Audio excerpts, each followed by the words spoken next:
What up, family? I'd like to welcome y'all to the Treehouse 773, the podcast, in association with Full Circle Entertainment, in conjunction with the Bel Air Boys. I am Rondo, aka Parnell Shuttlesworth, BKA your mom's homie, aka Young Ash Ketchum, FKA Mr. Big Stuff, and my pronoun is Black Matrix. And today we are discussing Saturday night main event, John Cena's final match. For what it was, the pay-per-view was a little better than mediocre in my opinion. It was a 4-card show. You had Cody Rhodes versus Obafemi. You had Bayley versus Sol Ruka Slater.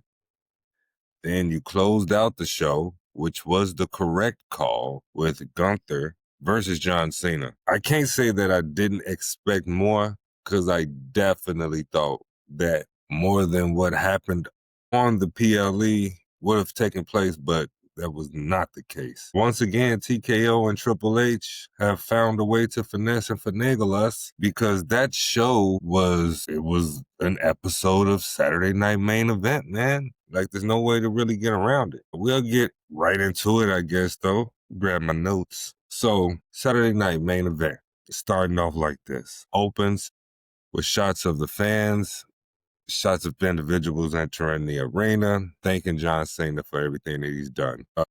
Cut to, you see certain Hall of Famers arriving to the venue. You see wrestlers pulling up for the final match of John Cena, shots of HBK.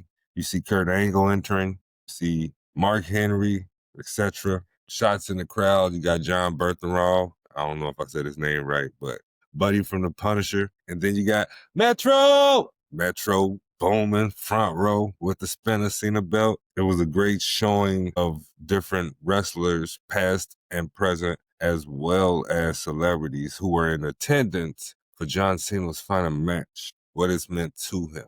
Different key moments from throughout his career were recapped in this package. Then they show shots of the Saturday Night Main Event table, which consists of Stephanie McMahon and Joe Tess. They over there hyping up Cena, putting Cena over, thanking him for all that he's done. Joe Tess mentions the fact that Stephanie is going into the Hall of Fame.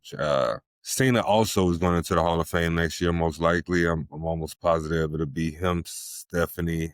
So far, those are the only two that are known. But I'm sure as we make our way down the road to WrestleMania, more celebs, more past wrestlers will be announced. So I think it'll be a great 26 Hall of Fame ceremony, strictly because of Steph and John, because we don't know who will induct Steph into the Hall of Fame. I mean, we have ideas. Could be a father, could be Hunter. By the way, during that John Cena montage promo that I was speaking about, Triple H voiceover. For a man who's supposed to be behind the scenes, who tries to make it so, it's not about him, my boy is constantly in stuff and on things. Pause. Like, he's on video packages, doing VO work, or he's in the commercial. Like, say what you want about He Who Shall Not Be Named. He wasn't always trying to put his voice on everything. Like, he might have wanted to have a hand in it, but Triple H is like making sure you know that he is a part of what's taking place at all times. He's in the commercials. He's on the commercials. He's doing voiceover work in the commercials. I'm starting to feel overwhelmed by my boy, if I'm being completely honest. But I digress. We move right into the first match. Cody Rhodes versus Obafemi. Shit about to get hectic. In the beginning, there was rumors going around that Cena was going to open the show with his match. And I'm glad they went the route that they did because of how it played out. No way they could have allowed John Cena to start the show if he was going to end the match the way that it did. And we'll get there when we get there. But you got Cody Rhodes coming down to the ring. His entrance, one of the greatest entrances in the game right now. Obviously, the crowd loves to sing along. They like to throw their hands in there and do the whoa. To the ring, enters, crowd is locked in, they're ready. I bet they're just as happy to see that Cena's not starting. But then we get Obafemi coming down to the ring. Big, imposing, powerful threat of an individual. If you've never seen Obafemi work, my boy looks like he don't play no games when it comes to that ring action, you feel me? So Obafemi, Cody Rhodes in the ring, first time, champion versus champion. Obafemi is the NXT champion. Cody Rhodes is the undisputed champion, undisputed heavyweight champion. This match was a showing for Obafemi, the strength that he possesses, the power. During this match, he never looked like he was in any type of danger. Pretty much had control of the match during the entire time. But this was the display for Oba. Big tosses to Cody, throwing him over the ring. Big Irish curse backbreakers over the knee. At one point, he had Cody in a sidewalk slam and was just holding him up with one arm. Cuffed him up under the arm like a little baby. Put out the fake cigarette. And then Irish backbreaker over the knee. Cody did get offense in. But as you were watching this match, any real fan will know, pretty much were anticipating some form of disqualification. Now, originally, for the Cody versus Oba, I said there would be some style of DQ, whether it was Drew McIntyre interfering or Ricky Starks, because right now Javon Evans and Obafemi are beefing over the NXT title, and Ricky Starks just dropped that joint. So did he drop it with aspirations of moving up the roster or moving up to the main roster? I mean, I'm not entirely sure, but the one thing I do know is that with this match, there's going to be a part two, and I'm not sure if Cody can stand the rain, if you feel what I'm talking about. Obafemi was just too much. The speed, the power. Cody tried at one point to power slam Obafemi. Obafemi was not going. Cody wasn't even strong enough to hold my boy. He had to wear him down a little bit. Pause. But at one point, Cody throws him off of the, throws him into the corner. He bounces back and Cody's able to get him up with the power slam. As predicted, this match will begin to break down. Oba was just too much for Cody, man. Cody tried to throw Oba out the ring at one point. Obafemi was able to reverse, hit him with a big right hand to prevent Cody from diving out of the ring onto him. Oba gets back into the ring. Then he throws Cody out of the ring. No, he didn't throw Cody out the ring. Cody dove out of the ring onto Obafemi. Screams, powers up, you feel me? Cody runs back inside the ring to try to hit him again. He didn't realize Oba was already on his heels. As soon as Cody bounced off the ropes, boom, right into a big arm. No, not a big arm. Sidewalk slam. Spine buster, I mean. Cody slid in the ring. Oba slid right behind him. Cody bounced off the ropes. Oba caught him. Spine buster. But like I was saying, this match was very much predictable. We get interference from Drew McIntyre. He jumps on Cody to cause the DQ. So Oba wins.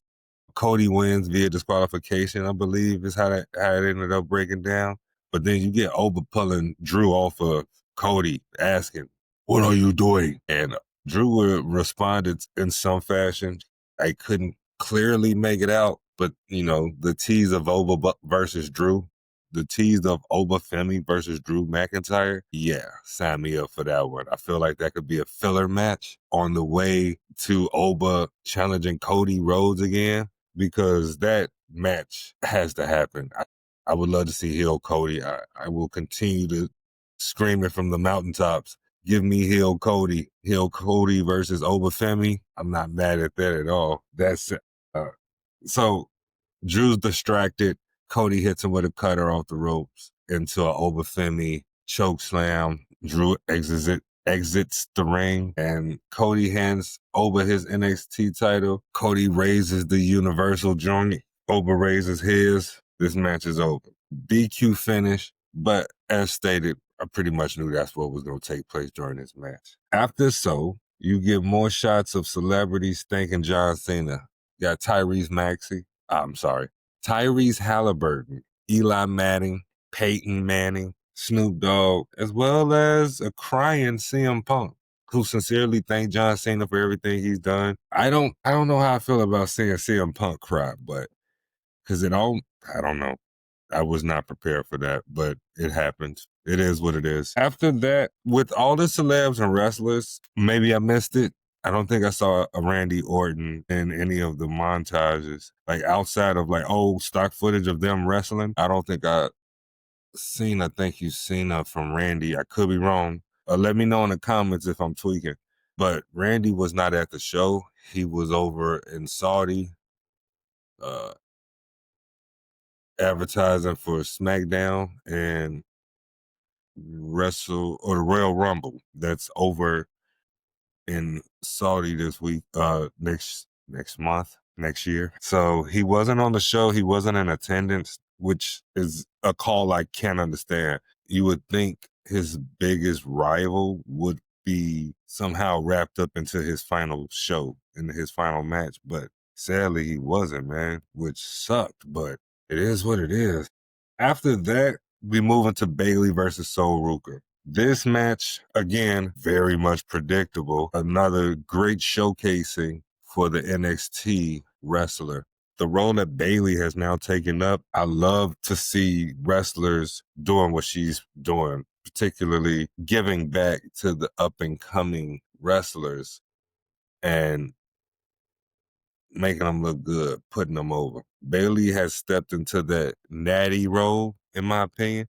Locker room leader, strong veteran, great worker. She's one of the four horsewomen, and she's been doing some of her greatest work this past year. She's been working with Lyra, Io, Kyrie, Asuka, the chemistry, the matches that they had. Bailey's definitely one of the greats, one of the veterans in the game. In this particular match, she let Sol get a lot of offense in, show off her skill, which is what should have taken place in these types of matches. We know Bailey. Bailey's established. A loss won't hurt Bailey, especially depending on the character that she's going into. This could have been one of the greatest matches on the show because Sol Ruka is a very good wrestler. She's very skilled, very athletic. And I can see what all the hype is about her. Yesterday was probably only my third time watching her perform. And I can understand. I get it. She has some great uh, uh, offense, a lot of slick reversals that she would use to get out of situations. I didn't really do too many notes for this match because it was predictable. So Ruka showed off offense. Bailey looked stunned and surprised. There was no shenanigans, no heel work, just two baby faces putting on the match. It did nothing in Bailey's character arc with the schizo angle she was recently playing. I don't know if they dropped that altogether. I don't know if it was on pause for War Games or what's happening. One thing I do know is this match I could have called with my eyes closed. So Ruka did the springboard backflip over the top rope, out the ring. Great show of athleticism. She teased going for the soul snatcher a couple of times, which is one of the greatest moves in wrestling right now. Not sure if I've ever seen it. Not sure if anyone would be able to pull it off as clean as she does as well. It's a hell of a finishing move. But a lot of people utilizing the cutter nowadays. Like the diamond cutter, Stone Cold Stunner, like kind of watering it down, man, in my opinion. But the way she does it, the inverted flip in the corner, it's a great move. I could rock with it. I'm hoping that this was going to lead something into Bailey's progression with her and Lyra, but I don't know. I'm nervous about the fact that they might have just dropped that angle altogether. It is a touchy one to dance around. But one false move, it could be cancellation city. Like you play that the wrong way and it could go all the way bad. There's no doubt about that. But we're gonna take a break real quick. When we come back, we're gonna pick up in the PLE from where we're taking this little pause at. So Ruka got the victory. She hit the soul snatcher on Bailey, rolled her up. No, she hit the soul snatcher on Bailey. Bailey tried to slide out the ring. As Soul drug her back into the ring, Bailey reversed it, rolled her up into a pin. 1, 2. So Ruka reverses it, sits back down. 1, 2, 3. So Ruka gets the victory over Bailey. Simple match. Also didn't mention Bailey was outside of the ring with Lyra. Soul was outside of the ring with Zarya. So each woman had someone in their corner, which wasn't necessary. There was no heel work being done. So they just literally had a support system, which works. It's cool. Again, this match was predictable, babyface versus babyface, more so of a opportunity for Soul to get eyes on what she does. It was a great showing for NXT talent tonight. Would love to see Ricky Starks on the show. I feel like that should have happened. Maybe Ethan Page. They're doing some of the best work ever. Ricky Starks, Ethan Page, two of the greatest, man. Like legit steals from AEW. So when we get back, we'll pick up from where we're leaving off, get this PLE finished up, move forward, going into John Cena's final match with WWE. Now, he's probably done all together for real, though, but we're going to find out. We'll be right back. Hold on.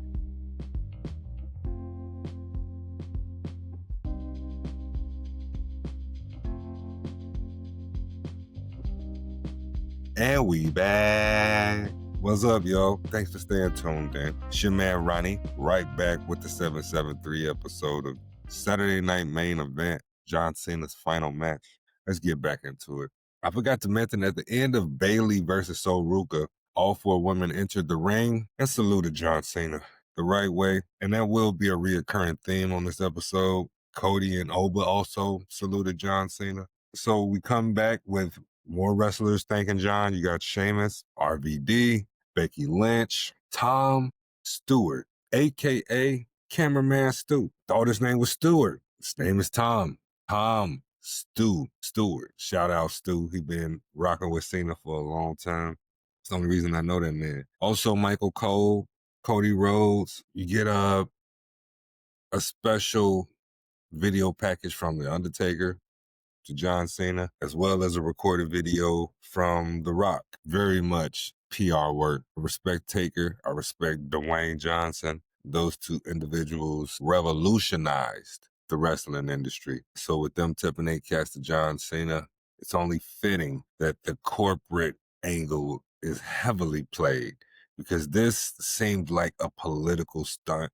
They were in Washington, D.C. I felt like Triple H moved it there originally for political reasonings, unbeknownst to myself. I just felt that because that pay-per-view originally was going to be somewhere else. I forget where right now, but it wasn't originally in Washington, D.C.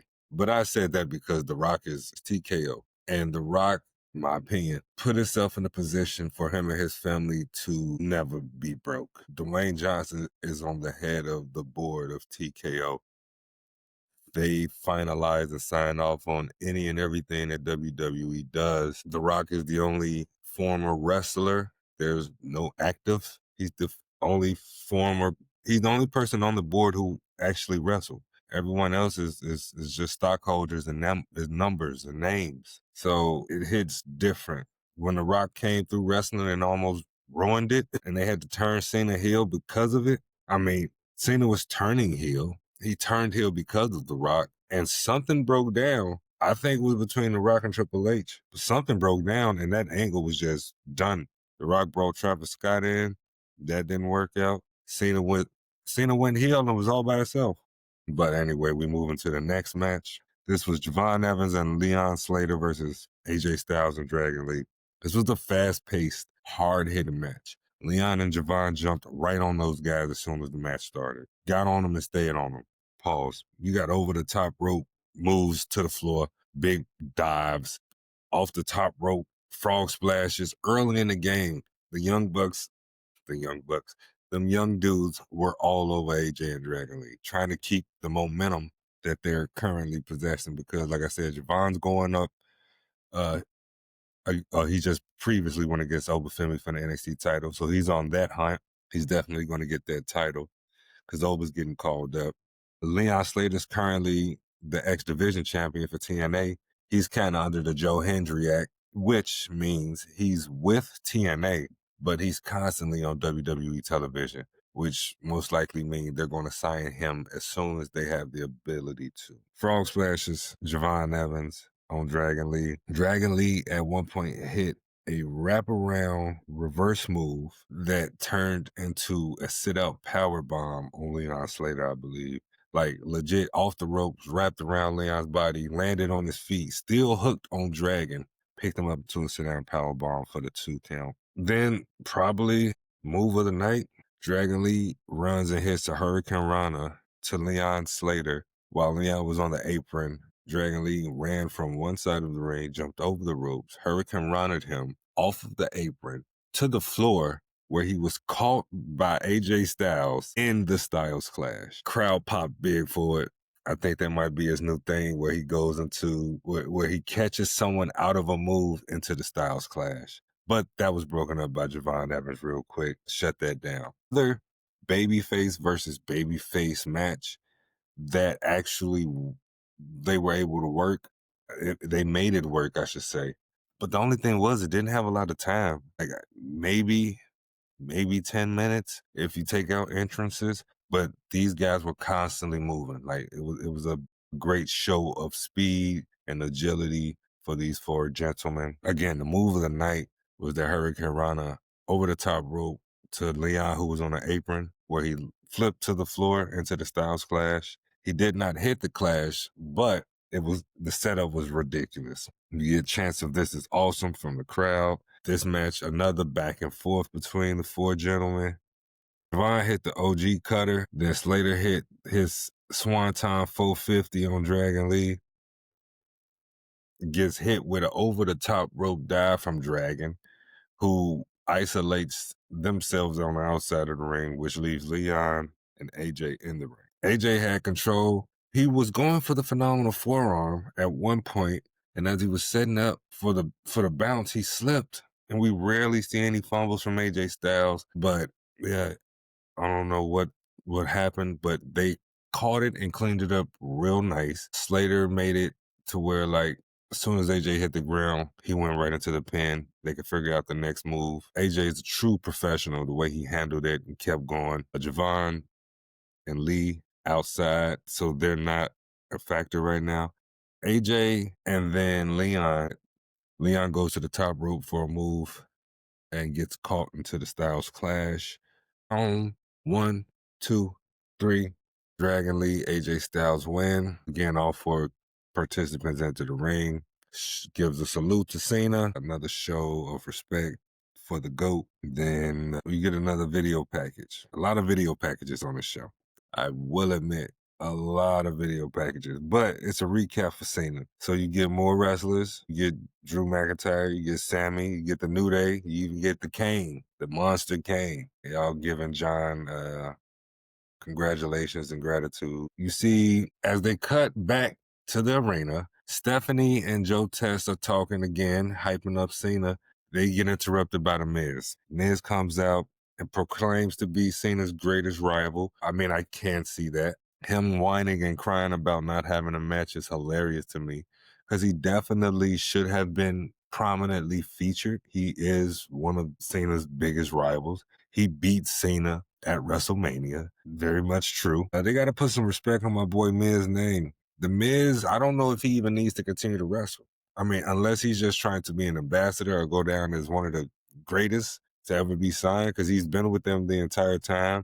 He's done outside projects and ventures for him. He's done movies. So The Miz is goated as far as WWE is concerned. He came from reality TV and became what he is now. He made those changes happen. So there's nothing but respect on this end for The Miz. R-Truth comes down and he confronts The Miz because he knows The Miz switched up the balls inside of the cage, or he hit Aldis with the okey doke. So as The Miz goes to open up the ball to see what the name was, we can see it on screen. The audience is starting to react to what's happening in the arena. On a piece of paper, it says Joe Hendry. And as you say his name, the music hits, he appears, he's on the apron. Don't know how he got there, don't know where he came from. As soon as The Miz said Joe Hendry, he was there. And that had me rolling. So The Miz going off. No, cut that stupid music off. I don't want to hear that. He's trying to be out here to explain to these people why he should be on this show. He's the greatest Cena rival of all time. They ain't got time for that. Joe hits him with his move. Then they go into the five-knuckle shuffle, a shared five-knuckle shuffle with R-Truth and Joe Hendry. They hit The Miz. Then The Miz catches the choke slam, the Joe Hendry choke slam.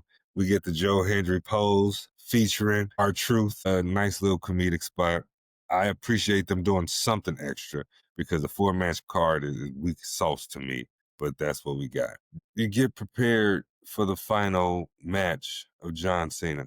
It's going to be Gunther versus John Cena in John Cena's final ever match with the WWE.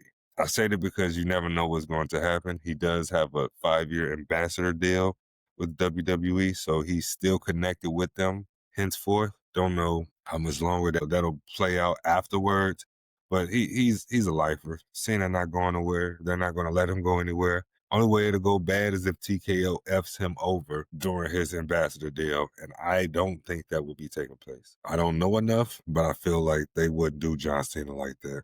But I could be wrong. They did Goldberg like that. I know he's not homegrown talent, but could have played out so much differently.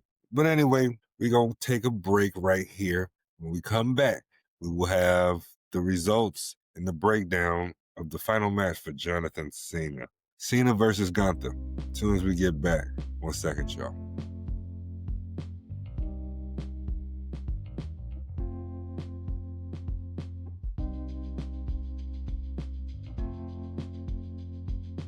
And we back.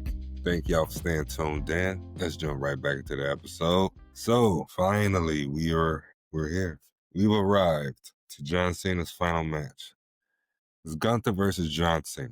Gunther comes out first to a barrage of boos. They are not happy that Gunther is the final opponent.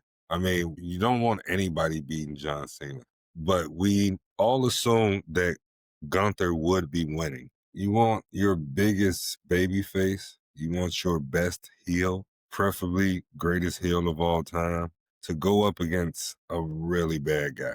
So Gunther was already playing the big heel. He kind of gives you that Rocky IV, Ivan Drago feel for whatever it's worth. So I get it. Your greatest baby face, your biggest baby face, you got to have a big bad guy to go against him.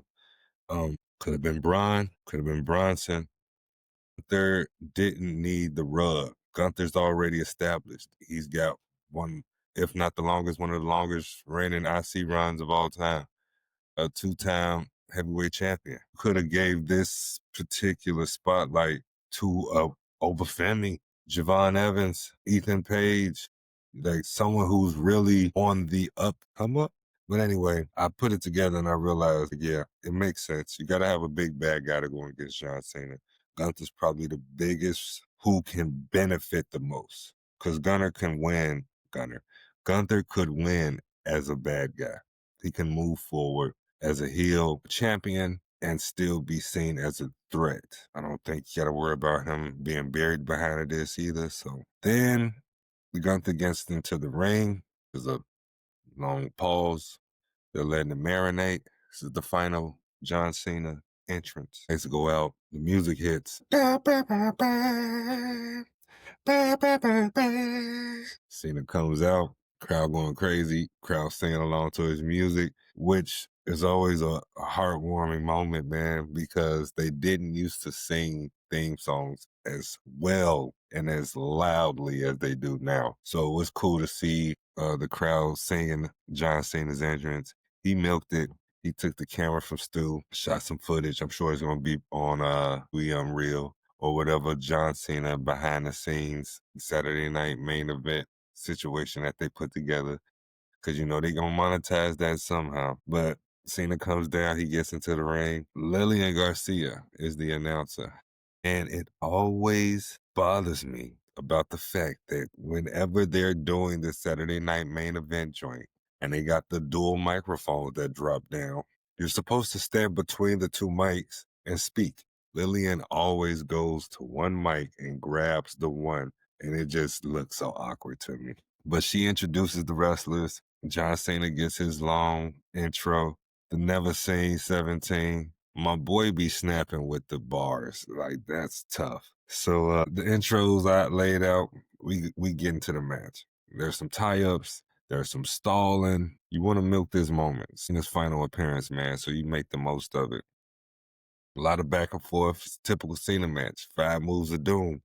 It's a babyface versus heel. The oldest story of time. Cena hit the 5-knuckle shuffle. Gunther regained control very quickly. Teased going for the sleeper, but it was reversed. You get chants from the crowd, a F you, Gunther. You get you tapped out chants. They're not effing with Gunther tonight on any levels. Gunther hit some clotheslines on John.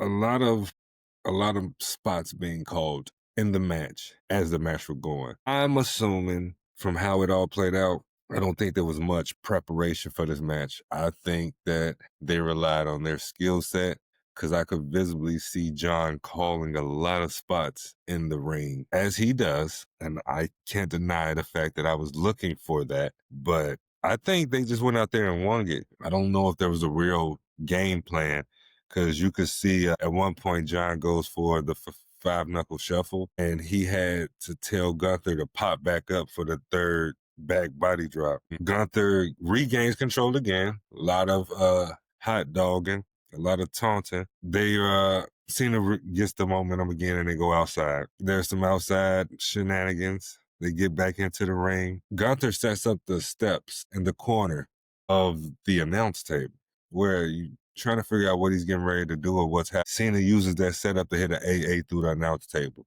We getting work from Cena on his final match. He put Gunther through the table with an A. Like Cena's really out here wrestling tonight, and he's a movie star. So I just want to, before going any further, salute Cena. So thank you for everything you've done for the industry. Thank you for the 26 years of entertainment. Nothing but congratulations and respect as you move forward in the rest of your life. May you continue to bring joy and be blessed. Because after that, you get John Cena with a top rope leg drop to Gunther. Crowd chanting, you still got it. You got more offense from Gunther. Cena hit a top, or not a top rope, but a second rope attitude adjustment. Still more F you Gunther chants. Gunther regains control. And then we go into sleep mode constantly. Like this sleeper was locked in and teased for a few minutes. Once it got locked in, I knew it wasn't going anywhere. And this is where the controversy takes place. When Cena taps out, because Cena does tap out to the Gunther sleeper, it seemed like no one knew what was going on. Cena went from being in character to, like, you can see in his face where he dropped kayfabe altogether. Like, he looked like a different person in the face. And he hit Gunther with the tap. They rang the bell. Gunther looked somewhat surprised. He looked as if, oh, did he tap? It's kind of what he did to the ref. I'm not sure if the finish was supposed to happen there soon. I'm not sure if that was supposed to be the finish. I think John called that on the fly. I think John Cena did a John Cena thing that time. It looked different. And I'm not mad at him, man. You go out on your terms. What I can say, though, is no one wanted the Never Seen 17, Mr. Never Give Up, to tap out. I was calling for he passes out from the sleeper. You put him in it, that's Gunther's move. He never gives up, though. He passes out. He passes out from the pain, but he never gives up. But we got finagled. Yeah, and that's how that match ended, man. Gunther put Cena to sleep. This is going to get Gunther big heat when he returns to Raw. Cena leaves the way he wanted to leave. You get historically loud boos from the audience in attendance of that match. They were not happy. They were not pleased. They were chanting you effed up to Triple H afterwards. I did not watch the post-show scrum, but I want to check it out because we've been watching it. This might be the straw that breaks the camel's back as far as Triple H and his bucking, because this did not go down well with people at all. And I'm not sure how they fixed this. He seemed to drop the ball again with Triple H being in charge of creative. I don't know who thought it would be okay for Cena to give up. The guy, like, is it like a movie lines? Like, the guy that never gives up had to give up? Like, is it like one of those? Because I wasn't expecting this. I didn't want this. But yeah, went out to match Gunther. Triple H comes out. He gets hit with a barrage of boos. They are probably done with Triple H as a lead authority figure, a head booker. He's doing too much and not doing enough.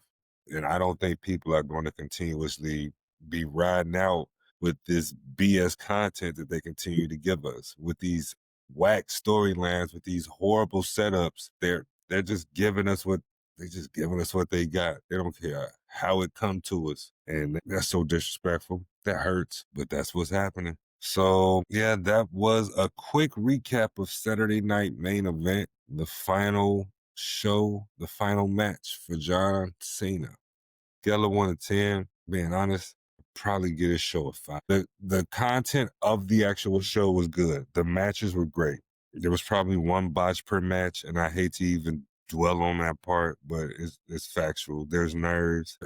I feel like they need more house shows. Wrestlers perfected their moves and their crafts during house shows. Less house shows means less practice, means more mistakes. Like these Saturday night main events, for what it's worth, are just house shows. But we need to do better about that part. Well, on this episode, it was pretty much predictable all the way through for me. I had DQ finish for Oba and Cody. I had Sol Ruka beating Bailey. I had AJ Styles and Dragon Lee retaining. And I knew Gunter was going to make John Cena tap out. So I was 4 for 4 on that one.